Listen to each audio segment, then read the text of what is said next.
Have you ever wished you could travel the world for months at a time or buy a new car, a new house, but you feel like you can't afford to do all of that? Then I guess, well, you're not a billionaire. But unless you plan to become one very soon, keep watching.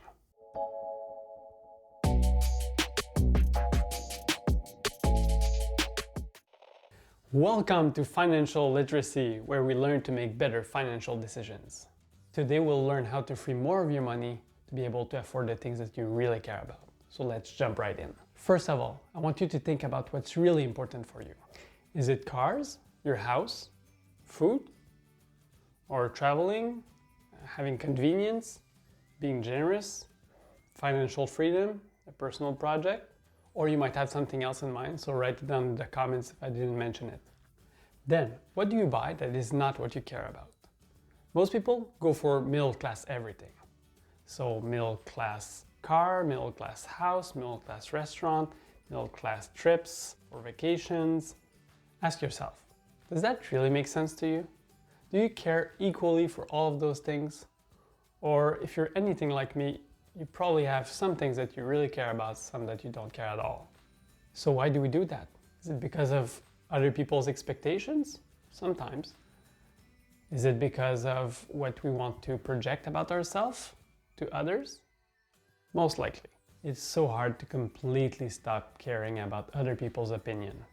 We shouldn't, but we do. So if you're going to let other people's opinion have an impact on your choices, then you might as well aim to be the car guy or the foodie or the globetrotter.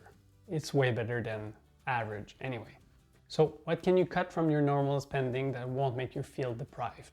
Maybe you're fine with a used car or cooking your own food and bringing lunch to work.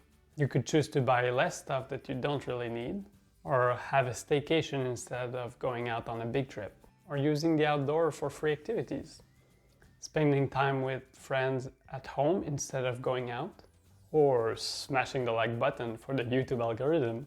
Try to think about all your expenses and identify what is important for you and what's not important for you. For everything that is not important, try to find an alternative way of doing things. Be creative, you can cut a lot. Of course, it helps to know exactly where your money is going. It's not easy, but there's a way to make it a lot easier and convenient. Stay tuned for a future video on that exact topic. So subscribe, hit the notification bell, and you'll never miss anything. If you're looking for entertainment, my channel is the perfect place. I mean, I'm sure there's at least one person that finds me at least somewhat funny. Anyone? Do I count? But seriously, remember, if you spend anything on something you don't care, you're actually taking that away from what you could spend on things that you really love. The best example I know of that is the story of my sister and her husband. They love to travel and they love music as well. They used to travel when they could, a few weeks at a time, or even just a weekend road trip here and there. But at some point, they realized that they could live on just one income. And just to be clear, they're not super rich. They have normal jobs. My sister was working in a restaurant, my brother-in-law had an office job. So they decided to cut on everything they didn't really care about. They didn't stop living, they still enjoy life, they had fun, but they just didn't spend on stuff that were not really important for them. Then, they quit their job to travel around the world. Starting from Ottawa, they went to London to visit some of my brother-in-law's family, then Portugal, they flew to Russia, they crossed Russia by train, stopped in Mongolia, then kept going by train until Beijing, then flew to Vancouver to visit my brother-in-law's family, and then finally they came back to Ottawa. After that, my sister went back to work and they worked on recording their own album over the next several months. The link is in the description. And now, they have these amazing experiences that they would never have been able to afford if they didn't cut down on the stuff they didn't really care about. This is one example. Everyone has their own thing. For me, it used to be that I wanted to retire early. I wanted financial freedom. I would probably still be working. I never intended to spend all day on a lawn chair, but I wanted to have the freedom to do whatever, whenever. Work on something I wanted. If I wanted to be a gardener for one summer, then I could be. I wouldn't need to worry about money at all. It changed a bit since I got married, I have a daughter now, so my priorities changed a little bit. Now what my wife cares about comes into the equation.